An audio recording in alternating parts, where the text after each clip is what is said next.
I want to start with a quote by someone you may know, Paul Graham. Much of what's novel about YC is due to Jessica Livingston. If you don't know her, you don't understand YC. My three co-founders were deeply technical, but I would look at other things about founders. All these little social cues. Your nickname was the social radar. Every interview, everyone always turned to you and they're like, Jessica, what does the social radar say? I would look at, do the co-founders get along? Are these people committed? And if a founder would get defensive, that was always a bad sign. Is there anything else along the Airbnb story that would be interesting to share? We hated their idea, and Paul tried to get Brian and Joe and Nate to change it. But I remember specifically, Joe brought out the cereal boxes, the Obama O's and Captain McCain's, and I just thought, oh my God, they're going to work hard to do whatever they can to make this company succeed. Can you just talk a bit about this idea of just making shit happen, showing signs of being hustlers? You sort of need that desperation. You have to burn the boat. Today, my guest is Jessica Livingston. Jessica is the co-founder of Y Combinator, the first and most famous startup accelerator, which since 2005 has funded over 5,000 companies, including over 200 unicorns now worth over $1 billion, including companies like Airbnb, Stripe, DoorDash, Coinbase, Dropbox, Instacart, Reddit. The list goes on. Jessica is also the author of one of the best-selling books about startups, Founders at Work, and hosts the Social Radars podcast. She lives in England with her husband, who you may know, and her two sons. In our conversation, we dive deep into Jessica's superpower of being the social radar. She got this nickname in the early days of YC because she can read people incredibly well. This becomes a huge unfair advantage when you're evaluating and investing in early-stage startups and founders, but also becomes useful in every part of your life. There's actually a quiz that I'm going to link to in the show notes called Reading the Mind in the Eyes that I suggest you take to see how you do, and it'll give you a sense of how well you are at reading people. Jessica got a perfect score, just as an example of her unique talents reading people's emotions, along with her superpower and tips on how you can develop your own social radar. We also talk about her fabulous podcast called The Social Radars, some wild early YC stories, including how the interview with the Airbnb founders actually went down, and so much more. If you enjoy this podcast, don't forget to subscribe and follow it in your favorite podcasting app or YouTube. It's the best way to avoid missing future episodes, and it helps the podcast tremendously. With that, I bring you Jessica Livingston. Jessica, thank you so much for being here, and welcome to the podcast. Thanks, Lenny. I'm glad to be here. I want to start with a quote by someone you may know, Paul Graham. So he wrote, a few months ago, an article about Y Combinator said that early on it had been a one-man show. It's sadly common to read that sort of thing. But the problem with that description is not just that it's unfair, it's also misleading. Much of what's novel about YC is due to Jessica Livingston. If you don't know her, you don't understand YC. I'm hoping with this conversation we help a lot more people understand you. Kind of a implication of this quote that I wanted to ask you about is that there's an implication that you've never gotten the credit that you deserve for starting YC, for helping YC become what it's become. I'm just curious what that's been like for you. It's sort of a hard question. It is true. Like, I was one of the co-founders of Y Combinator, and yet I'm often sort of left out of news articles. I mean, Wikipedia people want to take my entry off of Wikipedia all the time. I'm not as notable. And I'm sort of like, gosh, I'm a founder of Y Combinator, author of a best-selling book on startups. What does a girl have to do? But it is what it is. It's the external views, and it doesn't matter to me. Do you know what I mean? Like, people within YC know what I've done. The Y Combinator alumni know what I've done. My friends and family and people I respect in the Silicon Valley community know what I've done, or most of them do. So that's fine. But it is true. I've often been sort of erased. And in some cases, it's annoying because it's a lot of people who have a certain narrative about Y Combinator that don't want me to exist. I'm maybe making that up a little bit, or the people that sort of don't want me to be part of the narrative are the ones that think that Y Combinator only invests, it's run by white men, only invests in white men. And gosh, if there was a woman on the founding team making choices of who to fund, that would undermine their narrative. So I think sometimes that's what happens too. Fascinating. Just a convenient story to tell sometimes.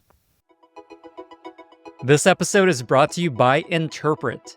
Interpret unifies all of your customer interactions, from Gong calls to Zendesk tickets to Twitter threads to App Store reviews, and makes it available for your product team. It's used by leading product orgs like Canva, Notion, Loom, Linear, and Descript to accurately integrate the voice of the customer into your product development process, helping you build best-in-class products. What makes Interpret special is its ability to build customer-specific adaptive AI models that provide the most granular and accurate categorization of all your customer feedback, and also connect customer feedback to revenue impact to help product leaders confidently prioritize things that will actually move the needle for your business. If you want a custom model built for your organization so that you can automate your feedback loops and prioritize your roadmap with confidence, get in touch with the team at interpret.com/Lenny. That's ENTERPRET.com/Lenny. This episode is brought to you by Anvil. Their Document SDK helps product teams build and launch software for documents fast. Companies like Carta and Vouch Insurance use Anvil to accelerate the development of their document workflows. Getting to market fast is a top priority for product teams. And the last thing that you or your developers want is to build document workflows from scratch. It's time-consuming, expensive, and distracts from core work. You could stitch together multiple tools and manage those integrations, or you can use an all-in-one document SDK. Most product managers will tell you, paperwork sucks. Anvil's Document SDK helps teams get to market fast, incorporate your brand style, and give you back time to focus on your company's core differentiated features. For your users, paperwork often starts with an AI-powered web form styled and embedded in your application. From there, you can route data to your backend systems and to the correct fields in your PDFs via API. Complete the process with a white-labeled e-signature. The best part about Anvil is the level of customization their SDK provides. Non-technical folks love Anvil's drag-and-drop builder, and developers love their flexible APIs and easy-to-understand documentation. Build document software fast with Anvil. That's useanvil.com/Lenny to learn more or start a free trial. That's useanvil.com/Lenny. So at YC, your nickname was the Social Radar. Your podcast is called The Social Radars. Yeah. I haven't seen you talk too much about this skill anywhere else. And that's what I want to spend our time on together, is to better understand the skill that you've built of being this social radar. How does that sound? I will try, Lenny. I will try. I don't talk much about it because it's hard to talk about. I don't understand it's hard to put into words exactly what it is about me, but it's true that my nickname at Y Combinator was the Social Radar. And I think it was because my three co-founders were deeply technical people. And I was not. But I would look at other things about founders. When we'd have these 10-minute interviews, I would look at, are the people, do the co-founders get along? Are these people committed? Do they really know about their product? Do they care? Are they going to quit their job, or are they telling us that they are going to quit their job but really aren't? All these little social cues that I'd try to pick up on, and in a lot of cases, red flags about them that I'd add to the decision-making process. And so that's why they called me the Social Radar. And it just sort of stuck. And it's because I love people and the dynamics and understanding what's motivating people. I mean, I just love it. And I love founder psychology, founders' personalities. I mean, I'm absolutely fascinated with it. I love it. Okay, so we're going to try to unpack as much as we can with the context that you're not exactly sure if you're able to articulate exactly how this power of yours works. Yes. There's this line you wrote somewhere, and Paul's written this and other people, that every interview that you all did early on at YC, everyone always turned to you and they're like, Jessica, What do you think? What does the social radar say? Can you just talk a bit about that role that you played in the early days YC of kind of seeing that side of candidates? Well, in the early days, especially before before I knew a lot as much as I know now about startups and founders. I mean, early on, I was learning a lot in the first few years. And in the first few years, it was just the four of us. So I would be in charge of going out, telling people, wait here while we do the interview, come on in. I'd be in charge of like the stopwatch that would time us. And I'd say, okay, our time's up. And it was very administrative. And I would observe. I wouldn't, Paul, Robert, and Trevor, my co-founders, would be asking them all sorts of questions about their product and their technology and blah, blah, blah, blah, blah. I would occasionally ask questions, but I'd usually remain pretty silent. And so I don't think people even really noticed me, but I would be just watching them and sort of trying to observe as much as I could, not understanding sometimes even the technology that they were talking about. I let my co-founders do that. And then after, we'd be talking, they'd look at me and they'd be like, should we fund them? Jessica, should we fund them? And, sometimes I could tell based on the conversation whether they thought that the technology was good or how they felt. And sometimes I'd say, absolutely, we should. Or sometimes I'd say, guys, I'm a little nervous. Did you see how that founder interrupted the other founder and wouldn't let the other founder talk? And so, because my three co-founders sometimes wouldn't notice this. They'd be so caught up in the conversation they were having about the technology, especially Paul. Paul would get really into things. And sometimes I always tease Paul because one of his defining qualities is that sometimes someone would have an idea that he'd get so excited about that by the end of the interview, he'd be giving them ideas about how to grow their product and, what they could become. And they'd sit there saying, yeah, that's a great idea. And then he'd say, fund them. And I'd say, whoa, Paul, you can't just fund this because you love the idea. Let's take a step back and let's look like these two founders are working at Google and they don't say they're going to quit. That's not good. And I'd point out these things that I had observed. But we always agreed. It was very rare that we wouldn't agree on funding something. We were usually on the same page. I see. It's interesting that you talk about these behaviors like co-founders interrupting each other or being kind of aggressive here and there. Some people believe that's okay for founders to be like this, like a lot of successful founders, Elon, for example, Steve Jobs are kind of assholes a lot of times. I imagine, and I've read part of the reason you thought about just like the type of person is you're trying to build a specific culture in the early days of YC and you're going to be around these people. So maybe can you talk a bit about just like why those elements were important to you and why did you look for those?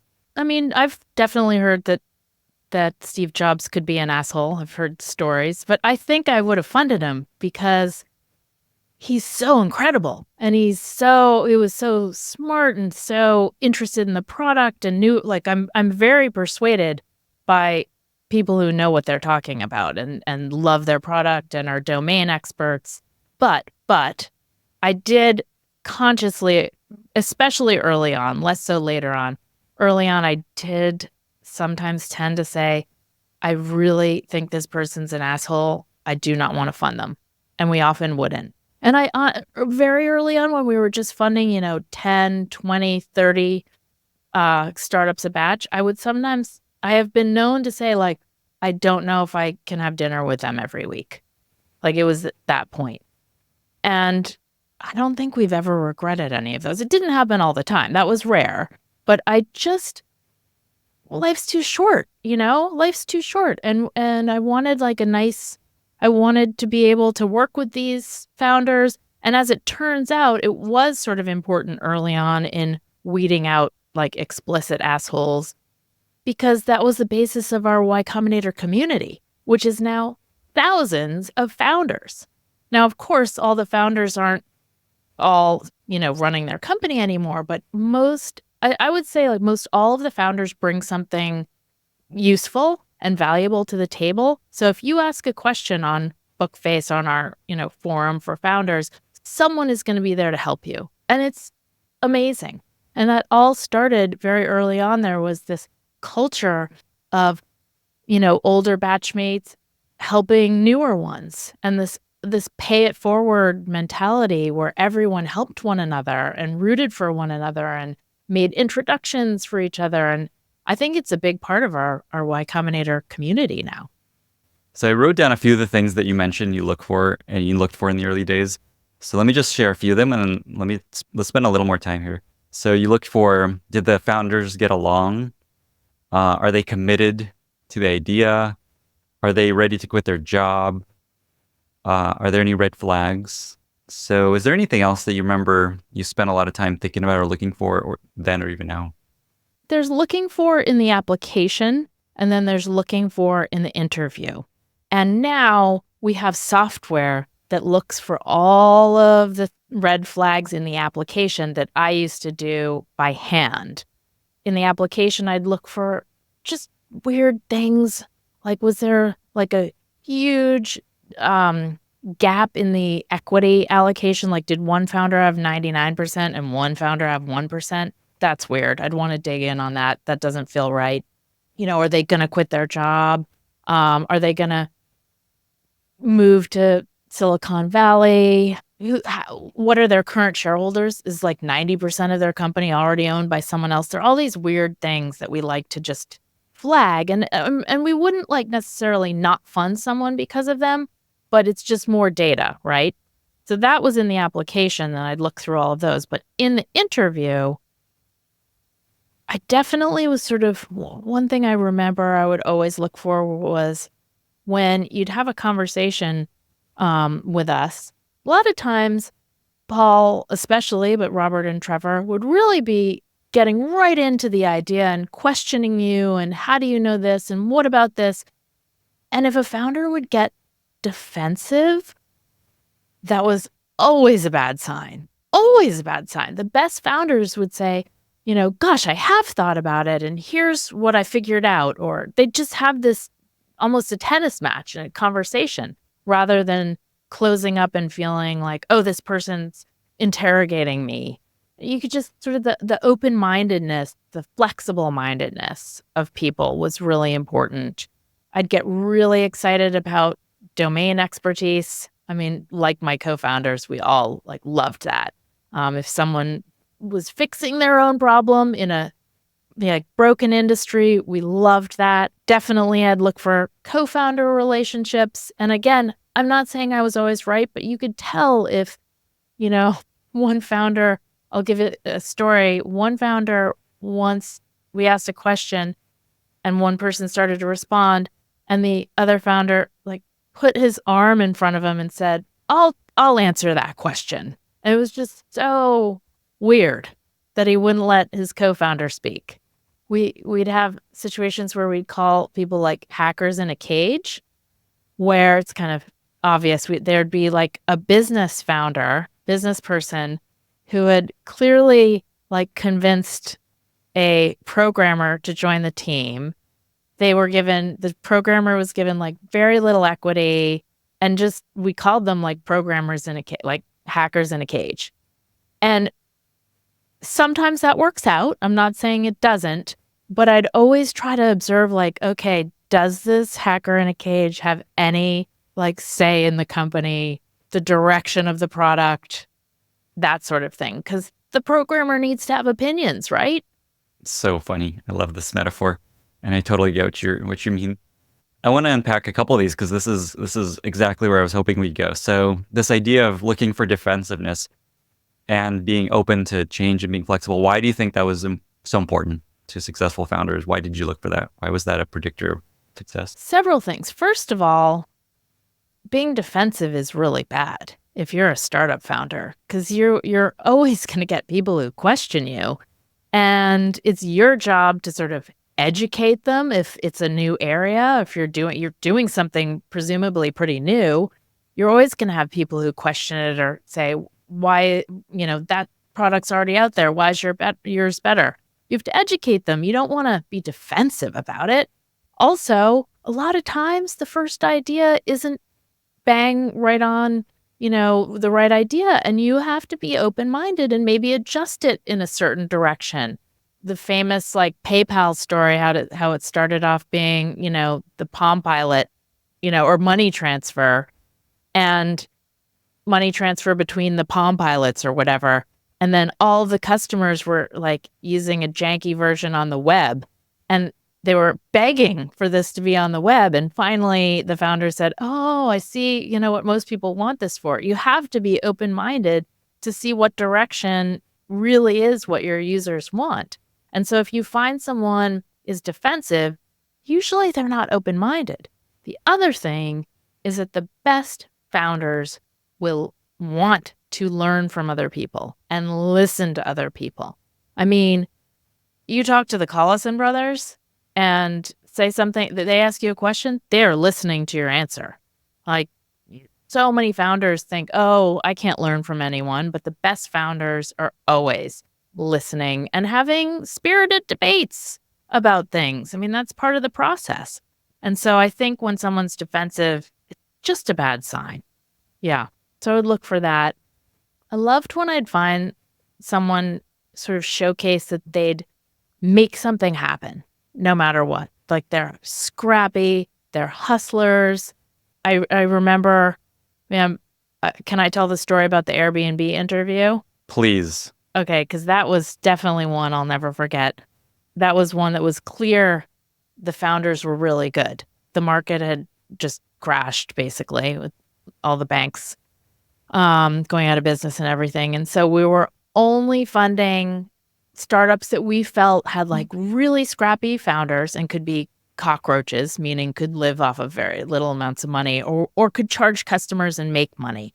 And we didn't fund that many people in that winter '09 batch. So we're being very strict with ourselves, very disciplined about things. And the Airbnb guys came in, and I just remember they had a contagious amount of energy. They just had an energy about them. The way that they talked about their product, which was crazy at the time, staying in someone's, bed or airbed. In fact, it's a famous part of the story. Like, we hated their idea, and Paul tried to get Brian and Joe and Nate to change it. So we didn't even like the idea. But I remember specifically they brought at the end, Joe brought out these like the cereal boxes, the Obama O's and Captain Crunches or Captain McCain's or whatever. Captain McCain's, yeah. Yeah, Captain McCain's. And they were saying that they went to some like, Costco or something and bought off-brand Cheerios and off-brand Captain Crunches, took them out of the box, put them in this new box, glue gunned it shut.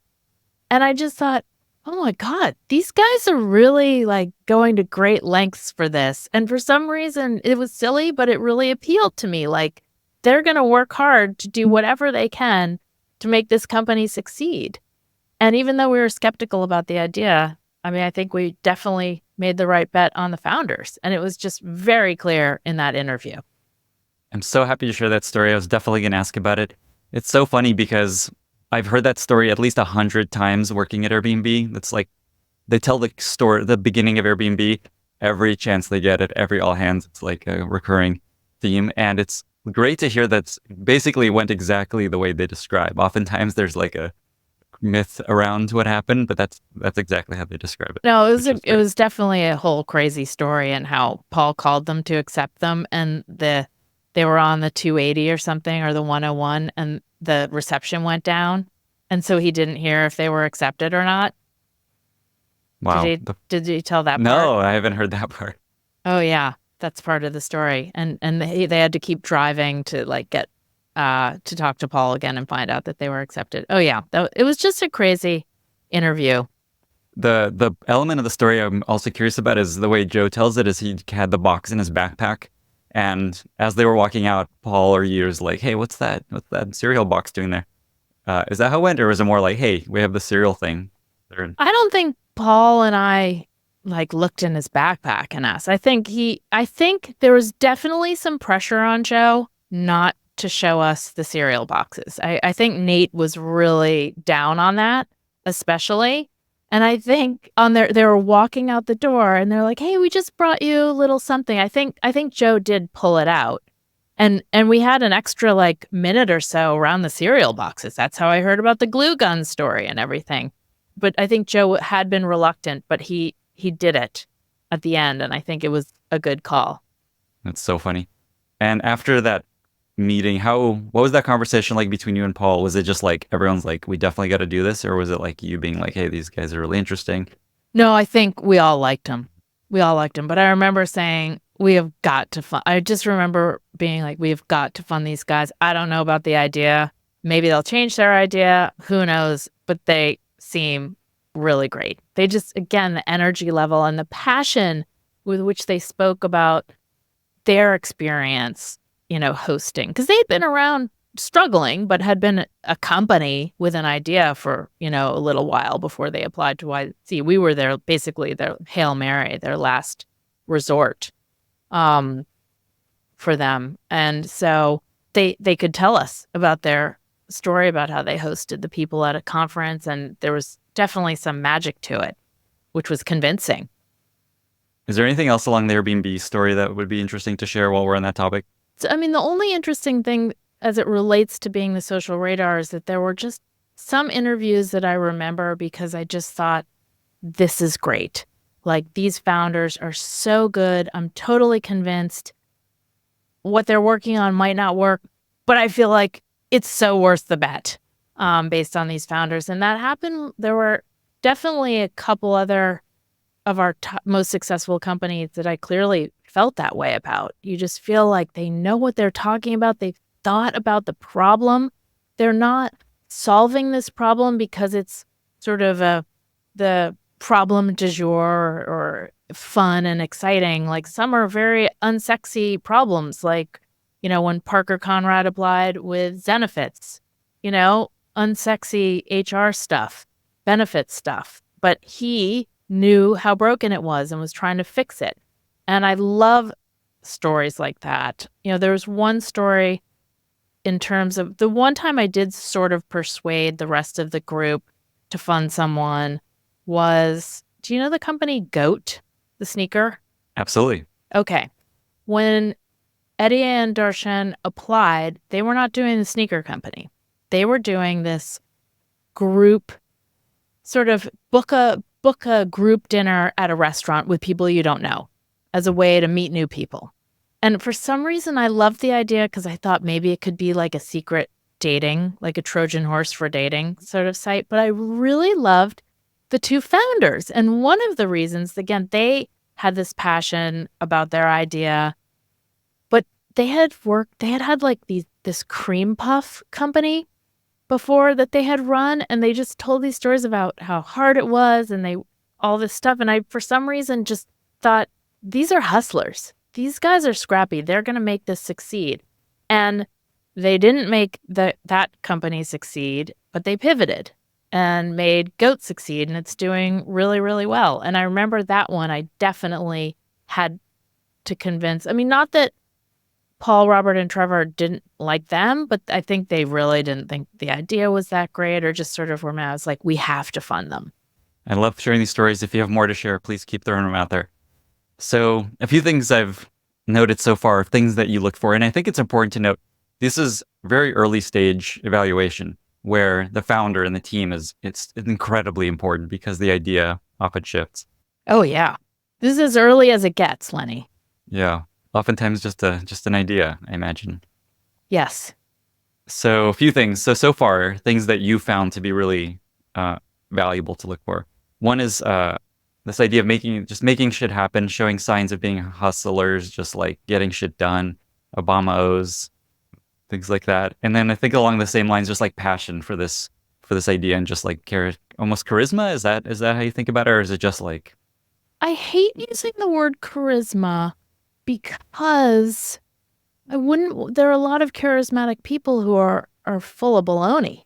And are just doing a startup because it's a cool thing to do now. And I wouldn't want anyone to get fooled by charisma.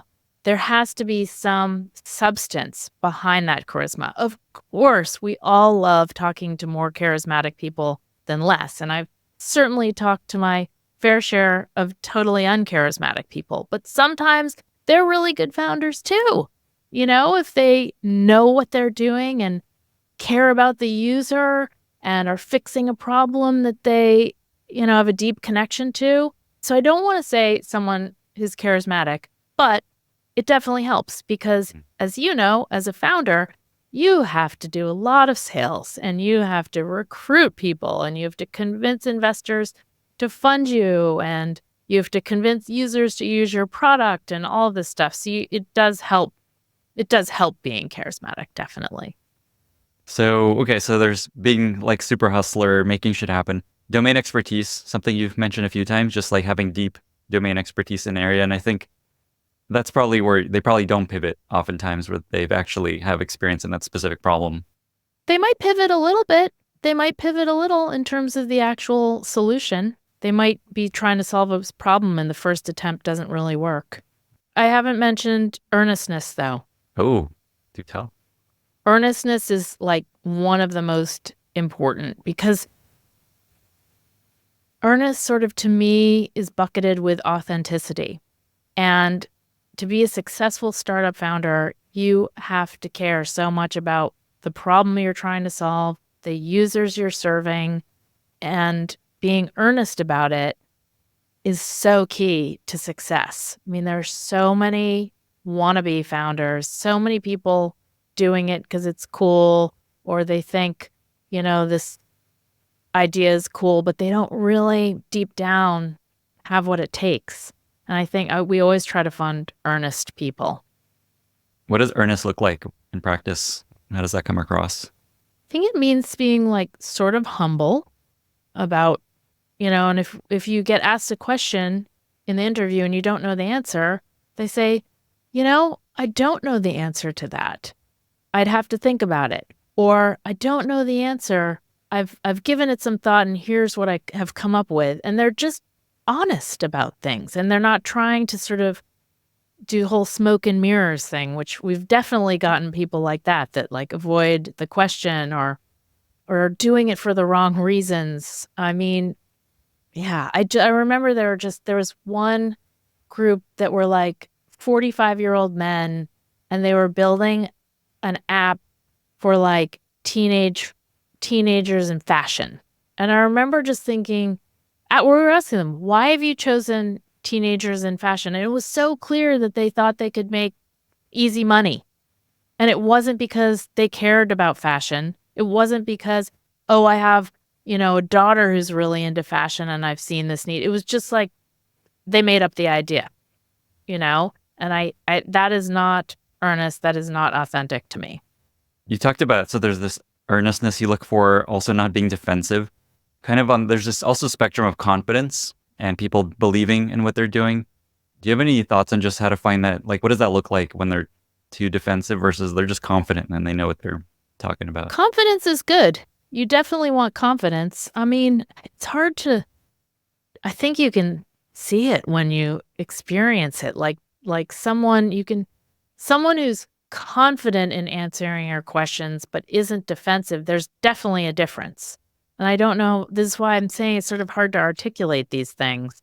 But confidence means you can say, I've thought about that and I don't know the answer. Like that's confidence, and they'll say, but here's what I do to try to figure it out. Here are my plans to address that. Yeah, confidence is I should have put that up front because that's very important, especially when it comes to fundraising. You got to have, you cannot go into an investor meeting lacking confidence. You can come into YC's interview lacking confidence, but we will then help you in the next 3 months to gain more confidence. And by the way, one of the things we do to help people gain more confidence is to make them believe that their startup is a great investment, to help them create a startup that truly is possibly going to make money or at least worth being a good bet. That's the thing. Early stage, the best you can offer is I might not succeed, but I'm definitely a good bet. And, we help them with their product, we help them with their ideas, and we help them that by demo day, they can get up on stage and legitimately say, we're a good bet, and here's why. Let me tell you about our idea. And so we definitely help with confidence. Awesome. A couple other things you mentioned earlier, just to unpack a little bit. So being committed is something you look for, and co-founders getting along. In terms of committed, imagine these are very practical things, right? Like, how are they actually going to stick to this? Are they actually excited to work on this? Maybe talk about that a little bit. We all know how hard startups are, but I think you don't really know how hard it is until you actually do it. A lot of people would start a startup still having a job at Google or wherever, and they do it on the side. Because I do recommend, if people are just getting started and don't want to raise money yet, starting it on the side is a great way to get going. But at some point you have to commit. You have to burn the boat, because we found that founders who were still getting a paycheck and health insurance, once the going got tough, they did not quit their job. And you need that you sort of need that desperation. Like, I have to make this startup succeed because it's my job, not like, oh, I'll just stay at Google. You need that. And we found that founders who weren't leaving their jobs, it was just not working out. Or like that co-founder would always wind up leaving the company because they didn't want to actually leave their job. And, that's fine. There are people that can't leave their jobs for financial reasons. That's fine. You just shouldn't be starting a startup if you're not going to be prepared to leave your job. So that's the leaving of the job thing. And the co-founders getting along, I mean, oh my. I spent a lot of my time at Y Combinator when I was there all the time, full time, mediating co-founder disputes. And so many startups died or had near-death experiences because the co-founders didn't get along or broke up. It just happens all the time. And so that's why I think during interviews, I was desperately trying to search for any clues that the co-founders didn't get along, or if they blatantly contradicted each other. But you could also tell if they were answering, finishing each other's sentences. I love co-founders that have a history together. Either they went to school together, they went to college together, worked together, maybe they're siblings. Because when you have a long-term relationship, you trust each other and you know each other's weaknesses, and you're usually on the same page, with your aspirations and everything. It's really scary when two founders get together just to start the startup and don't have any history. That massive red flag. Sometimes it works out. Like in the case of Dropbox, Drew and Arash, both went to MIT, but I think they didn't know each other before they started Dropbox, and it worked out. But most of the time, it doesn't.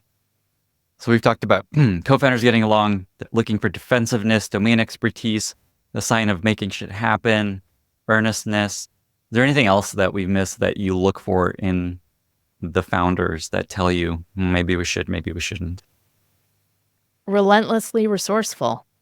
I mean, that's sort of, Paul wrote a whole essay on that. I mean, every founder is different. I never try to say, oh, this person doesn't have this, I'm not going to fund them. You always have to, everyone's different. But I mean, you're an investor. I'm curious, do any of these things surprise you, or do you care about these things too? Absolutely. Okay. And I think, I actually try to avoid pre-seed and early stage because I'm not amazing at it. Maybe this is why I want to learn how to build my social radar skill. Gosh, okay. Yeah, tough. It's so tough. It's like so few things actually work out. And it's because you don't have a lot of data. If someone is just applying with an idea, you have very little data. You can look at where they went to college, what have they built in the past. That's always a great predictor of their ability. And so on YC's application, we ask them what project have you worked on before or whatever. But it's really hard to tell when you're the first investor. This episode is brought to you by Vanta. When it comes to ensuring your company has top-notch security practices, things get complicated fast. Now you can assess risk, secure the trust of your customers, and automate compliance for SOC 2, ISO 27001, HIPAA, and more with a single platform, Vanta. Vanta's market-leading trust management platform helps you continuously monitor compliance alongside reporting and tracking risk. Plus, you can save hours by completing security questionnaires with Vanta AI. Join thousands of global companies that use Vanta to automate evidence collection, unify risk management, and streamline security reviews. Get $1,000 off Vanta when you go to vanta.com/Lenny. That's VANTA.com/Lenny. When did you first notice that you had this social radar-ish skill and you're better at this than other people? Paul used to always call me Detective Livingston. Before I was a social radar, I was Detective Livingston. Like, I cannot help myself noticing weird things, like just dumb things. Like if Paul had on a yellow t-shirt and then an hour later came in with a blue t-shirt, I'd be like, why do you have a blue t-shirt on? Like, I have to understand what happened in that hour where that t-shirt is different. Or people's what their relationships, what drives them. I was always like this. And I think it goes back to my childhood. Like, I spent hours and hours on the phone with people, with my girlfriends, dissecting situations. And then all through high school and college, I mean, the amount of time we wasted discussing social matters with people and boys and things like that. It was just frightening how much time I wasted. But I just was genuinely interested in it and what drives people and why did this happen. And I don't know if I ever noticed I did this, but it was just, my point is, it's always been a part of me. And I definitely notice and have an aversion to phony people. I always have. I've never been one to fall for someone who's super phony and tried to have them as a friend or anything. I just can tell, and I hate it. Do you feel like it's almost all genetic, or do you think there's something in your childhood that pushed you to be good at this? I don't know. I really don't know. So this is why I think I'm going to be a bad guest, because I can't give a practical understanding. I mean, I don't really think I can't say other people in my family are like that, and I can't say that it was part of my upbringing. I just notice these things. I don't know. I mean, I should be paying attention to other things, but I'm not. But I'm paying attention to this. I'll give you an example. Please. With you. So I looked up your bio to read a little bit about you, and I loved the Dalton Caldwell podcast. I listened to that. Fourth most popular of all time. Dalton's was? Yes. Oh, go Dalton. That's Killing awesome. it. Yeah, it was really good. I really, I learned a lot from it. I love listening to Dalton.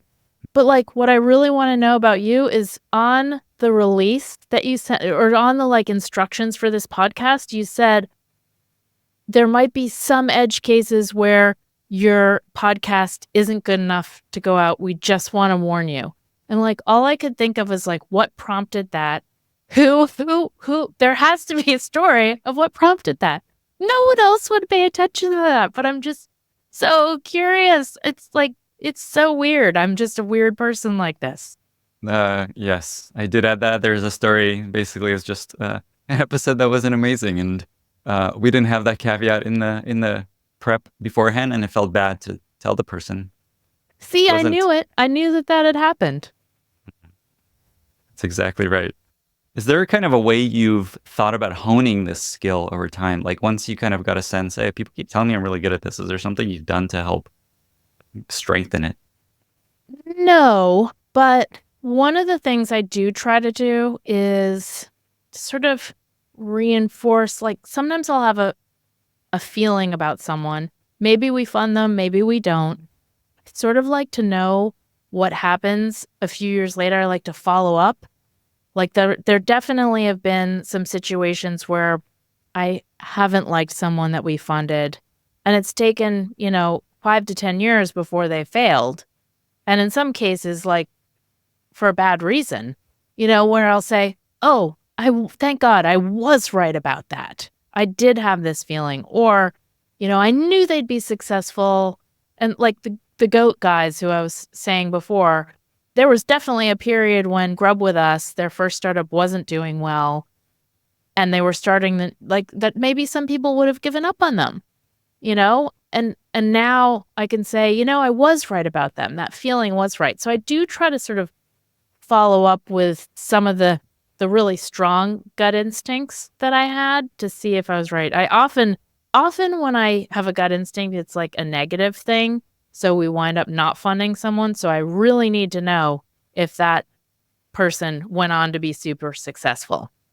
And I will answer your question right now.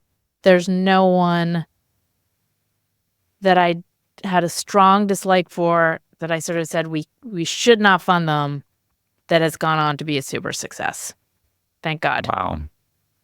Interesting. I mean, it doesn't happen all the time that I really put my foot down, but Yeah. sometimes I have. And is this feeling, is it like a visceral body thing for you, or is it like intellectually you're like notice, hey, this guy's interrupting her and this person More doesn't- intellectual, but Okay. it does come from inside. Mhm. Like I don't know how to hone it. It has to come natural. You have to have a natural interest in sort of people. And so I'm sometimes not listening to all the words and I'm sort of just observing them. I don't know. Have you ever been tricked by someone where you didn't see something you should have seen? Is there anything there? Oh, yeah, for sure. Mhm. I can't really talk about the times I have been tricked just because I don't want to say anything really negative about people. But there was one example that I do feel comfortable sharing. Ilya Lichtenstein of MixRank. Do you know the guy that like stole billions of dollars in Bitcoin from a crypto wallet? Do you not Okay. know this crazy, crazy story? Like Please- I please think he's share. in the joint now. He was definitely convicted of this. And his wife, and they stole like billions of dollars. Yeah. And, I definitely don't remember thinking anything, bad about him, or thinking he could be that kind of person. Hmm. So that definitely, there have been some doozies like that where did not see that one coming. Oh my God. I Yeah. think what's extraordinary about the fact that that happens rarely is that your interviews are 10 minutes long. And so you Yeah. have very little Yeah. time to actually find all these things. And plus Well- their actual product and idea and growth strategy and all these things. Well, you find, a lot can come in reading the application. That's a lot of legwork at the beginning. You read the application, but then the 10 minutes is kind of as long as you need in most cases. Because we found when they were longer, like 20 minutes, you'd know in 10 minutes and be like twiddling your thumbs trying to get through the interview for the next 10 minutes. So we kept them short so we could interview more people. But there have definitely been cases where we've interviewed people, accepted them, and then very soon afterward, we're sort of like, sort of crestfallen, like, oh, these people are very limp. What were we thinking? Definitely, we've been tricked in that respect all the time. Or, oh gosh, they seemed so impressive in the interview, and now they're just posers, and can't really do anything. Like, definitely, I'm tricked all the time in little ways. Or, like, I didn't notice two founders didn't get along, and then, one co-founder goes missing, a week into the program or something crazy. There's all sorts of crazy stuff like that happen. I think in the game you're playing, I would expect some things to slip through. Yeah. You said that there's been kind of an operationalization of some of the things you used to look for in founders now that you're not actually in the process. Is there like a Jessica as a service sort of thing? What kind of stuff have they built that looks for the sorts of things you used to look for in the interview process? No, it's all just stuff in the application that automatically like flags certain things. I actually don't remember all of them, but it's just all it is a please pay attention to this, reader of the application. It's not this disqualifies anyone. It's just please pay attention.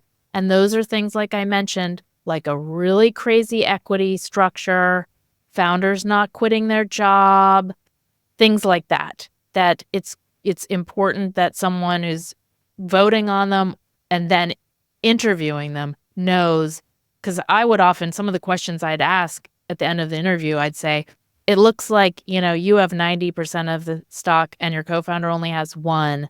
Can you tell us why that's the case? And maybe they could make a case for it. Who knows? But at least I'd ask. So the flags just say, pay attention to it. Amazing. So if we were to zoom out, in early stage investing, the main thing you need to get right and evaluate is the founder. this social radar skill that you've had from childhood is such an incredible advantage in doing this well. And you could basically say YC is what it is because of this unfair advantage that you all had in the early days.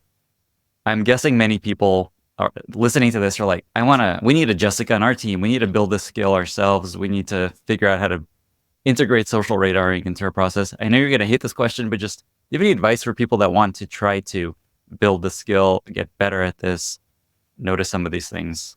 I really think that our advantage was that my 3 co-founders were deeply technical people. And I think a lot of investors back then, weren't.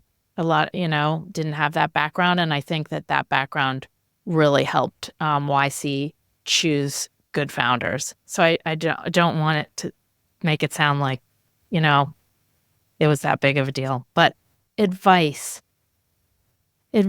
for how to hone. I think just try to pay attention to subtle cues. If you really feel like, gosh, I am so clueless about these things, try to just tell yourself, okay, I'm going in to evaluate these founders, evaluate this investment opportunity. I know I'm bad at these kind of judgments. I'm going to remember, do they seem like they get along? Because there are no trick questions. I don't have any trick questions that you could ask. Or it's just paying attention. Have a conversation. Do they understand their product well? Are they defensive? Maybe have your own little checklist that you think about. You don't have to have it written down, but you think about. And then afterward, you spend some time thinking, were they defensive? When I asked them why this is better than the competitor, how did that go? Or ask them, maybe do have some questions if you don't know how long they've known each other, ask them that question. How did you two meet? Have you ever worked together before? How's it going? You just be a little bit more conscious about asking these types of questions to reveal some key information for your investment decision. Mm-hmm. That was an awesome summary of a lot of the stuff we talked about. If anyone ever doubts that you are very good at this, Paul tweeted this quiz, the Reading the Mind in the Eyes quiz that I took. It's incredibly hard. You basically see a bunch of eyes and you're supposed to judge their emotion. And it's really hard. And you got 36 out of 36, which blows my mind. I did nail it. I do have to tell a funny story about this. So Please. Paul, sort of late at night, and he emailed me because I had gone to bed, but I had my thing, and he emailed me. He's like, check out this quiz. I got 25 out of 36. What can you get? So I got my computer out because I was like, I have to beat Paul. And I did it. And it was really hard. They'd only show the eyes. And then it would say, what is this person thinking? Are they happy, sad? But some of them were really hard to distinguish. Are they irritated or are they angry? It's kind of hard to tell the difference between irritated and angry. And I remember looking into these people's eyes saying, what are they trying to communicate to me? Are they irritated with me or are they mad at me, kind of thing? And as I went through, it would tell you if you got it correct. And as I almost got to the end, I was like, oh my God, this is going to be a near perfect score. I have to nail this. And when I got 36 out of 36, I was like, yes. And I told Paul, he tweeted it. We then, a week later, had this YC event in London. And I swear to God, about 10 people came up to me to talk about this iQuiz and how they had not done well and what was my secret. It was very amusing. I never thought that anyone would think it was that interesting. I love that there's this thing that totally shows this skill you have that is better than everyone else. I took it. All my friends have taken it after that tweet, and the highest we've gotten is 31 of all the people I know. Really? Yeah. Yeah. And I think when people take it, we'll link to it. They're going to be like, how can you get 36 out of 36? You have to look Impossible. into their eyes and say, what are they trying to tell me? I hope you're not trying to tell me you're full of shit with your eyes. I'm feeling despondent. Just kidding. That's one of the options. I'm like, what does that even mean? I know. Well, that's the other thing. I told Paul, also the challenge is you really have to understand what each feeling what that word means. He's like, oh, that didn't even occur to me, because he's such a word person and knows like the exact definition of every single word. But I thought some people will struggle understanding the complexities of the emotion. Yeah. With the words, I almost felt like I had to do what you did, where just like, what does this word feel like when I'm reading it? Despondent. Okay. Let's see if these eyes are despondent. I love that trick you shared. So basically, you looked at the eyes and you're like, what is this person trying to tell me? Yeah, that's the best I could do. Amazing. So we're going to link to that quiz. I'm curious what people, if you take it, please leave your score in the comments. See if anyone can get anywhere near Jessica's score. Okay, so speaking of social radaring, you have a podcast called The Social Radars. Yes. Let's talk about it. Yes. Okay. Yes. First of all, just why did you decide to start a podcast? There's a lot of podcasts in the world. What made you decide to start one? Well, I'm really excited that you're asking that question, because no one has ever asked me about the social radars. Yes. I mean, it's pretty new, but we launched last year. I decided to start the social radars because I live off in the English countryside, not really as connected as I'd like to be with Silicon Valley, partly by choice, but I do miss it a lot. And I was finding that as I was catching up with YC alumni, that would come visit or I'd see, I just loved the conversations we were having. And I missed that. I missed that connection with these people and sort of sharing their stories of triumph and failure in some cases, but mostly triumph. At the same time, I became obsessed with this podcast called Smartless. Have you ever heard of it? I've heard of it. I haven't listened. Okay. So just for the listeners, it is a podcast hosted by 3 actors, Jason Bateman, Will Arnett, and Sean Hayes. And they invite Hollywood people, actors, directors, musicians, sometimes athletes on the show. And the thing is, one of the hosts invites the guests, the other 2 don't know. So there's no preparation. And it's the most fascinating thing. I love movies and I love television, and I can tell you like another weird, eccentric sort of gift of mine is I remember every name in Hollywood and know all like their children and all this stuff, because I've been reading People magazine since I was 13. So I loved, like, you'd learn so much about the actors as a people because they weren't talking from a script or their, media messages for promoting a movie. It was like just genuine conversations. Most of the time, these actors knew the people and were friends, and I just found it fascinating. I could not stop. And I thought there should be like a really informal conversation like this with startup founders so people could understand the people behind the startups.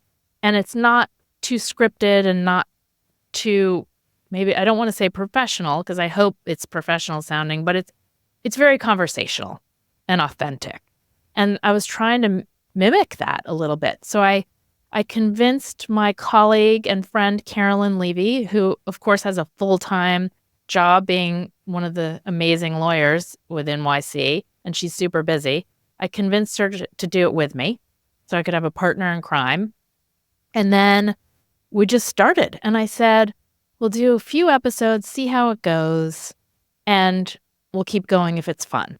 And I have had so much fun catching up with all the people I've interviewed. I mean, at this point, I forget how many podcasts I've even done, but maybe I think about 27-ish. 27 that have launched yet. And there's a few coming out. Season 3, we're still in the middle of that. I'm still editing some and doing some. But it's been so much fun and I love it. And I hope that people enjoy listening. I hope I'm not just working this really small corner of the room. I hope people enjoy sort of unstructured conversations. But people open up to me, though, because what I copied from Smartless that I liked, they'd say, hey, remember when we were at that Oscars party and this happened? Like, because they had that relationship with the people they're interviewing, in a lot of cases, I feel like I've had that with a lot of people I'm interviewing. And I could say, hey, Brian, remember when you interviewed and brought the cereal boxes? And he could tell, he shared that story. I don't think I knew it before then that they were on the 101 and the phone went out, the reception went out before Paul said that they were accepted. So I learn a lot, and it's really just fascinating to me. Well, it's an awesome podcast. I've been listening. I'm going to just read some of the guests that you've had on just so people get a sense of who you're interviewing. So you actually just had Paul Graham on the podcast. He does very few podcast episodes, so that's an unfair advantage you have there. Patrick and John Collison, Brian Chesky, you mentioned Brian Armstrong, Emmett Shear, Tony Zhu, like epic people.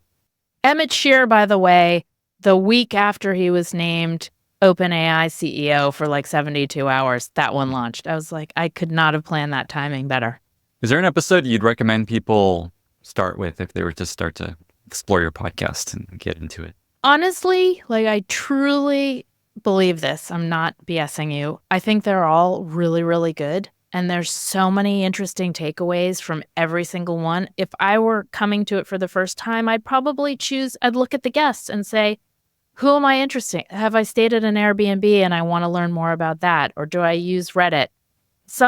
Just see who the guests are and start with someone you're kind of interested in.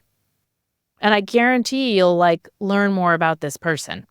So across the podcast episodes you've done, I hate when people ask me this question, but I'm going to ask you this question. Is there any big lessons you've learned, any stories that have stuck with you, any takeaways so far from interviewing all these incredibly successful founders and people? Oh my God, I love that question. Okay, I don't hate that question. Okay, I'm glad. I could talk for an hour just on, I want to like learn from you as an expert podcaster because I'm still a noob here. What I've learned the hard way, and you probably will nod your head when I say this, is that I talk way too much. I'm a huge windbag and I don't notice it now when I'm just talking to you and going off and talking. But when I'm editing the podcast and I'm listening to myself ask a question in 20 sentences when I could ask it in 2. So I've really had to train myself to keep things short. Like you want like regular short dialogue. You know this. But you also have to interrupt guests if they're going off too much. So like the talking of the host should be frequent but short. That's the lesson that I've learned.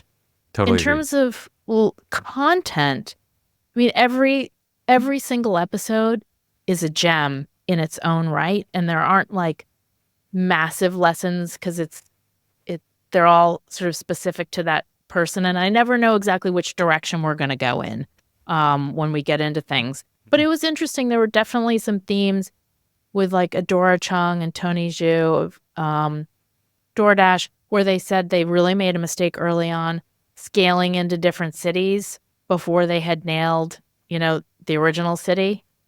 And that, that's an important lesson. There's lessons for everyone, I think, in addition to really getting to know these founders, their personal side of their personality. There's some great lessons that they all tell. I love these lessons.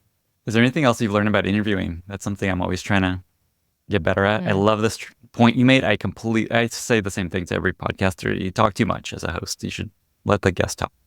Just ask the question and let them talk. Is there anything else that you've learned about just how to interview more effectively? Remember, I've been interviewing people since YC started because I was working on founders at work when simultaneously when we started YC. And so that was a collection of interviews. And back then, I can't say I was that good at it. I've gotten much better. And then I've since gone on. I used to do a lot of interviews at startup school on stage with people. And now the podcast. I think one thing that is that the guests trust me. They trust that I'm not going to try to like have a gotcha moment. I'm not trying to lure them into saying anything controversial. I mean, do I love it when they say something that hasn't been said before? Yes. But I'm not trying to trick them.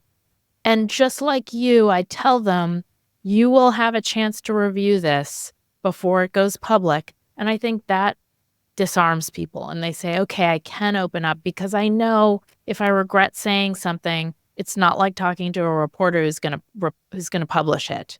Like I care about them. I care about making them look good. And I'd never want to betray their trust. And they know that. So that's part of it too. For me, with the podcast, I have some questions that I do ahead of time just so I have something down. But I also just let the conversation go where it's going. And we get into some random tangents that I find are really fascinating. Is there a story that stands out to you, just like that sticks with you from the interviews that just like, wow, that was such an incredible story someone shared with me, or a lesson or The podcast that really sticks with me is the Parker Conrad episode of Rippling. but we spent a lot of time on Zenefits, because if you didn't follow that story years ago, the press annihilated him. And in talking to him, I learned why. There was a smear campaign, paid for by someone still at Zenefits. There were legal threats made to force him to sign this legal document that would allow them to have a non-compete in California, so that he couldn't start another company, basically making his life miserable, disparaging him. Stories planted in the press, and I had him come on and I had him tell what really happened, and I, who have seen so much shit behind the scenes with startups in Silicon Valley over the years, like stuff you just couldn't believe. This was unbelievable.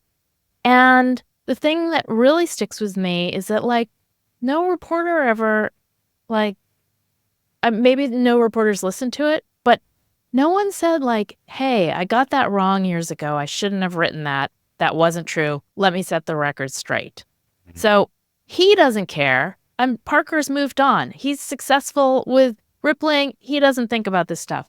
But I do. I care about justice, and it was a horrible thing that was done to him. And it affected his health. It affected his life, and I'm glad to have sort of been a conduit to set the record straight. That's an awesome episode maybe for people to start with if they want to check out the podcast. And then generally, I just love this rise of ways for tech people to share their story without this drive to create clicks and create gotcha moments and things like that. Just this I think people call it techno-optimism, this idea of just tech is great, technology is doing great things for us. Let's just tell these stories in a really positive way versus look at all the harm they're causing technology. Slow it down. I just want to have conversations that I personally find interesting. I'm very selfish about it, Lenny. As long as I have an interesting conversation, I tell Carolyn this all the time. As long as we have 20 listeners, that's all I need. 20 really interested listeners. We'll keep doing it.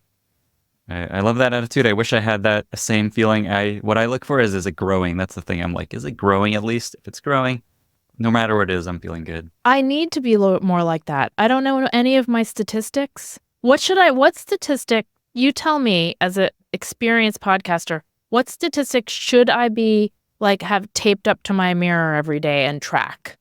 There's the correct one, and there's the simple one that I look at, which is just downloads of the episode. It's the most basic one you see everywhere. Downloads is a weird one because they might download it and not listen to it, but that's just the one that podcast platforms tell you how many people have downloaded it. And that's the one that just tells you kind of generally, are people listening? Are people continuing to listen? Did they remove it from their phone? In theory, you should be looking at retention, how many people are finishing the podcast episode. Can you tell that, though? I thought these platforms don't share that with you. Some do. Spotify gives you some of that. Apple gives you. There's the worst part about podcasting is the analytics are extremely bad and inconsistent, but there's some of those stats. The other one, okay, here's one to pay attention to, is number of subscribers on the different platforms. People that follow you. That actually is a really important metric to watch. Number of subscribers. Okay. One thing this is just my personality, I can't bring myself to do what I want to, is ask people, if you like the social radars, please subscribe and leave a rating and a review. I would do anything to have people leave rating and reviews. Okay, if you're listening and you either are checking out the podcast or you're already a listener, please leave a rating and a review and subscribe and follow. Thank you. Can I ask you a question about podcasting really quickly? Let's do it. When you do a podcast, after you hang up with a person, can you tell, do you have a gut instinct oh, that was a really great one? What's interesting is the ones that I sometimes think, oh, holy moly, that was incredible, don't do as well as I would think. And sometimes ones I think didn't go amazing, actually do a lot better than I think. And I think there's a difference between the energy and the fun of it versus the content and the interesting value of the actual conversation. And so sometimes you feel that was so fun, so good, I loved it, but people are nah, I didn't learn anything. So those are interesting. That's something I've learned. Okay, yeah, because people come to yours expecting to learn things. That's right. Now I'm a little nervous. I'm gonna get axed because I'm not teaching them anything valuable. You're so modest. This was incredible. I think we've taught people a lot of really important and really actionable things, and I know you don't think you did, but you did. And with that, we've covered a ton of ground. We've talked through every single thing that I was hoping we talked through. Is there anything else you wanted to share or maybe leave listeners with before we get to our very exciting lightning round? No, I mean, honestly, I can't think of. I think I windbagged enough. This was incredible. You talked exactly the right amount of time. With that, we reached our very exciting lightning round. I've got 6 questions for you. Are you ready? Ready as I'll ever be. Okay. First question. What are 2 or 3 books that you recommended most to other people? Well, I definitely would recommend, like, my first, second, and third books would all be P.G. Wodehouse books. Do you know him No. as an author? Ask Jeeves. Okay, so he was an old school author, and he wrote the Ask Jeeves books about the butler and Not the search Bertie engine. Wooster, and they're so funny. They're just fabulously written. Like, his use of words makes me laugh so hard. And so I would specifically recommend, like, the starter books that I'd read. He wrote tons of books, and he lived till he was like 100. He start with like Very Good Jeeves or Right Ho Jeeves, Carry On Jeeves. Those 3 are really good books. And then I tend to read. So Paul's the big reader in the family. He reads, riveting books like on Roman grains and anything that has to do with medieval history. I tend to read biographies of people. And so I just, especially musicians, especially English musicians, strangely. And so I've recommended to a lot of people, if you really want a good autobiography, because I sometimes hate autobiographies because I feel like people hold back and don't really share everything. Keith Richards, his autobiography called Life is really good if you're a fan of the Rolling Stones at all. That was really good. And then I recently read Barbra Streisand's biography I think it's called My Name is Barbara, something. And I kept thinking as I was reading this, like, every female founder should read this book. And you're looking at me like that's so random. But it's because she was such a success within this totally male-dominated, like, world of Hollywood, and just treated like garbage and dismissed and called a diva when she was very particular about something, whereas a man would be called, a great director, and she was called a diva. And I felt like every woman should just read this to inspire them. It was such a great book. Long, but very good. Incredible recommendations. Next question. Do you have a favorite recent movie or TV show? I don't tend to watch recent movies. I watch old school movies like from the 50s through the 90s and stuff. My favorite new TV show, just off the top of my head right now, is Clarkson's Farm. Have you heard of that on Amazon? Nope. Jeremy Clarkson, he's in a show called Top Gear. I don't watch that, but he lives out in the English countryside. He has a farm, and he decided that he'd farm it. And the whole show is about him getting into this business that he knows nothing about. Everything goes wrong, but it is hysterical and heartbreaking at the same time. I've learned so much about England and about where I live and the crops that are grown and how hard it is for farmers. He's really shown a light on the difficulty of being a farmer these days, and it's fabulous. Clarkson's Farm. And it has some like bad language in it, but I do recommend that kids watch it because it's a good show to watch as a family if you can deal with a little, foul language. The Brits drop a lot of F-bombs. Do you have a favorite life motto that you often come back to, share with people, find useful in work or in life? So boring, but I always try to treat people the way I'd like to be treated myself. Really, is fundamental life lesson. It's like boring, but so powerful and important. So I try to live that same way. And I think it's a good reminder to people. Sometimes the most I think it was Michael Pollan that said that cliches are cliches because they're so true. They're like so true, we're tired of hearing it. Sometimes it's important to be reminded of them. Who's most influenced you in your career? Who do you think of when you're like, this person's really had the most influence on me? In my career, I definitely have to say my husband, Paul Graham. I've just learned so much from him over the years.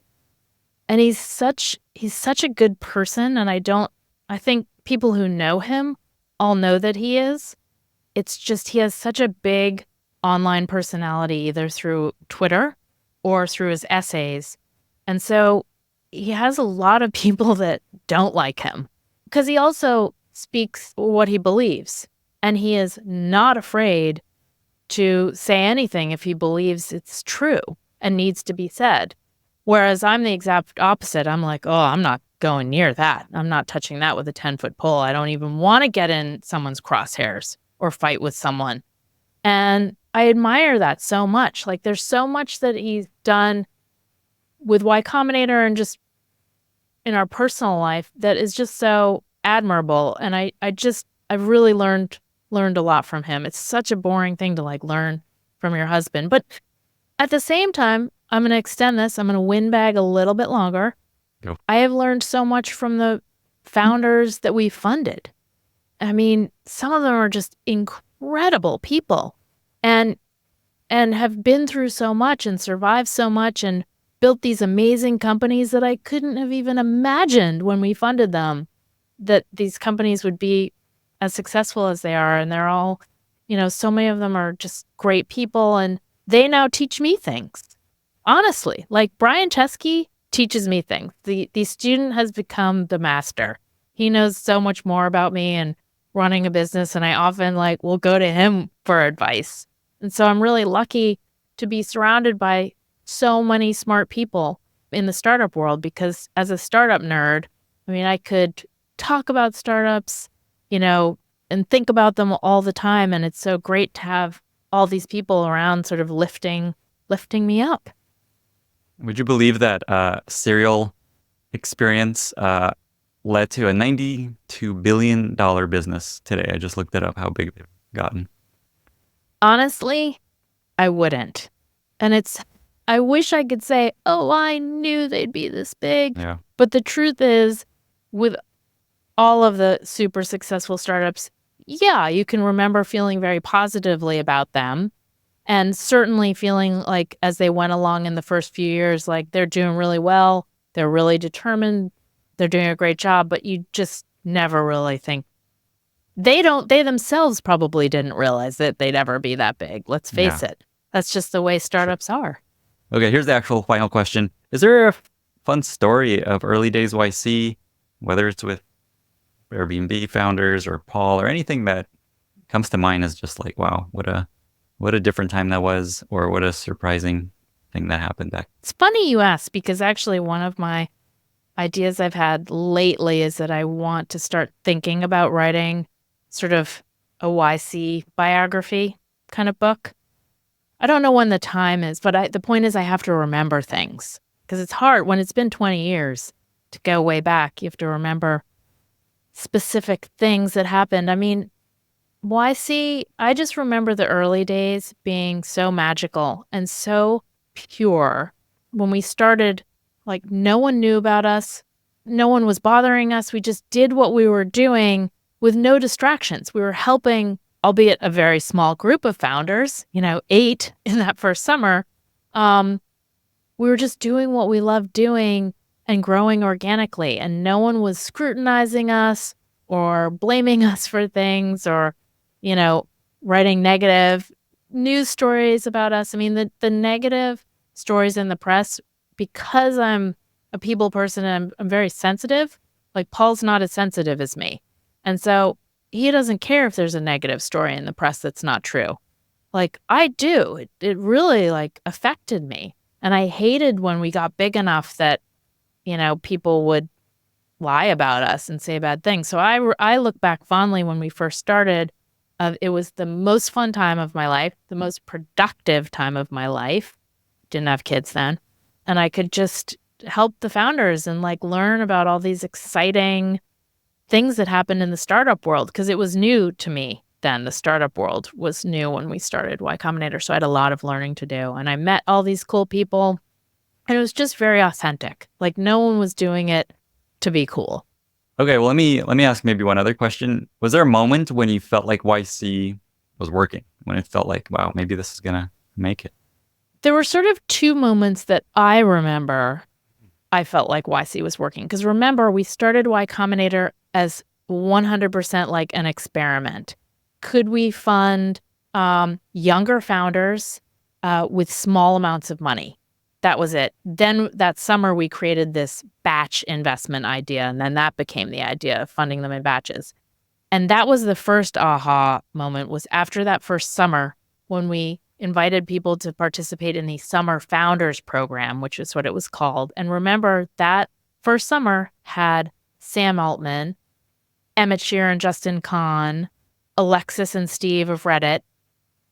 You know, they were in the first batch.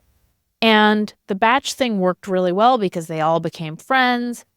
We could have dinner every week and bring in guest speakers and then introduce them to investors at demo day. And that whole batch investing thing was an aha moment. And we said, oh my gosh, let's keep doing this. This really works. And so we said that was a moment where we knew we were onto something. And that's when we then did it in California in the winter. But the second big moment was probably, I remember it was like a year later, and no reporter would write about us. Investors really didn't, think that much of us. But I remember when Reddit got bought by Condé Nast in 2006, it was that. And then at the same time, I think it was like Charles River Ventures or one of these Boston, maybe it wasn't even Boston, but it was a VC firm, did like this seed program where they invested maybe $100K in startups. And the press like loved that. They like wrote all about this $100,000 investment. And they'd sort of mention Y Combinator as doing small investments. And then that coupled with the Reddit press sort of made us feel like, oh my gosh, we are sort of legitimate in the eyes of outsiders, became sort of aware of who we were. And I sort of felt like we've arrived. We've been in the news, we've been in the press. Like people are finally paying attention. That's amazing. And it's funny that Reddit just went public. It's kind of the other side of that coin. I know. Pretty impressive. I mean, definitely didn't necessarily think that was going to be happening. I know you have to run, but I can't help but ask around what you just talked about, where you decided to invest in batches. You wrote this really interesting point that none of us had any experience angel investing. And that's where the idea of funding startups in batches came from. We decided to fund a bunch of startups at once during the summer so that we could learn how to invest. And I love that your inexperience in doing it created this structure, like that unique weakness/strength is like what led to the way YC operates. And I think that's really interesting. Yeah, we definitely wanted to learn more about how to be investors. So that's when we decided to do this, summer founders program where we could invest in a whole bunch at once. And then the plan was to go to asynchronous investing like normal investors. But we realized that there was something magical about this batch thing. So sometimes, I always say we love domain experts, but sometimes maybe ignorance is sort of bliss and you just discover new things. Jessica, this was everything I hoped it would be. We covered so much ground. I think people are going to love it no matter what you think. Oh, good. Good. 2 final questions. Where can folks check out the social radars and anything else you want people to know about? And how can listeners be useful to you? Well, you check out the social radars on all the, podcast platforms, Apple, Spotify, Amazon, all of those. And then there's a website, but socialradars.com. And they can be helpful by just listening to it and spreading the word, because I don't do any marketing for it besides like posting on Twitter. Just because I'm it's expensive doing a podcast and stuff. So I don't do any marketing. So if it resonates with you, if you find an episode interesting, please spread the word and write a review and rating. I was just going to add that. I'm glad you threw that in there. Jessica, thank you so much for being here. Thank you so much, Lenny. It was a lot of fun. Same for me. Bye, everyone. Bye. Thank you so much for listening. If you found this valuable, you can subscribe to the show on Apple Podcasts, Spotify, or your favorite podcast app. Also, please consider giving us a rating or leaving a review, as that really helps other listeners find the podcast. You can find all past episodes or learn more about the show at lennyspodcast.com. See you in the next episode.